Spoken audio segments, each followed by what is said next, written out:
রাস্তায় কোনো টাকা কুড়িয়ে পেলে করণীয় কি? আমি কি ওই টাকা মসজিদে দিয়ে দিব, নাকি এর সাথে আরো যোগ করে টাকা দান করতে হবে? আমাদের দেশে অনেক মাসআলা আগের যুগের মুরব্বীরা বানাইছে, সৎ উদ্দেশ্যে অসৎ কাজ করছে, সৎ উদ্দেশ্যে অসৎ কাজ করছে, নেক উদ্দেশ্যে জাল হাদিস বানাইছে। এরকম অনেক বিষয় আছে।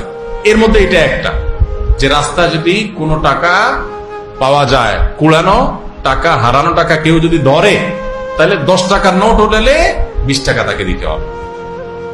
এটা একটা জাল হাদিস। এই জাল হাদিস যারা বানাইছেন তাদের একটা নেক নিয়ত ছিল।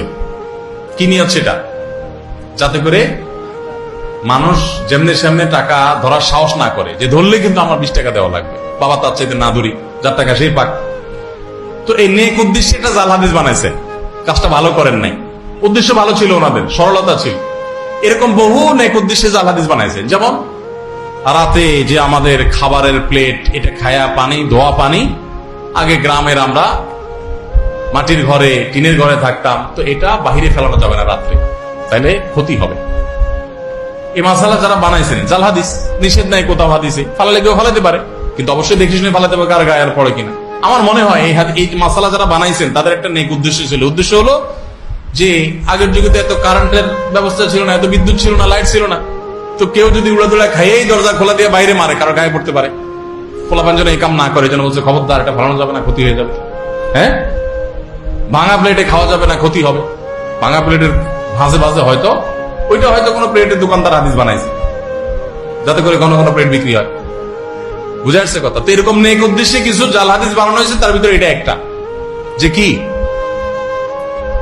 10 টাকা কুড়ায় পাইলে সাথে আর 10 টাকা দিতে হবে, এরকম কোন কথা আসলে কোরআন হাদিসে নাই। পোলাপান রে সঠিক রাস্তা রাখার জন্য এরকম বই কিছু বানাইছে। ওই যে আরেকটা মাসালা আছে না এরকম, যে কি যদি পড়ে কেউ বই খোলা রাখে, পোলাপান বই পড়ে খোলা রেখে চলে যায়, তাহলে কি হয়? শয়তানে পড়ে। শয়তানে পড়লে তো ভালো, শয়তান মানুষ হয়ে গেলে তো এটাই চাই আমরা, শয়তানে পড়লে তো ভালোই। আসলে তো তা না। আসলে পোলাপান যাতে বই খোলা রেখে না যায়, খোলা রেখে চলে গেলে ফ্যানের বাতাসে ছিঁড়ে যাবে, বাচ্চারা ছিঁড়ে ফেলবে, হাঁসমরগ আসবে, এই জন্য মুরব্বীরা বন্ধ করে রাখার জন্য নেক নিয়তে জাল হাদিস বানাইছে। বুঝে আসছে কথা? এরকম বহু দৃষ্টান্ত আছে, শত শত মাসালা আছে এরকম, যে ভালো উদ্দেশ্যে জালটা তৈরি করছে। রাতে হাত পায়ের নখ কাটা ঠিক না, কাটালে ক্ষতি হয়।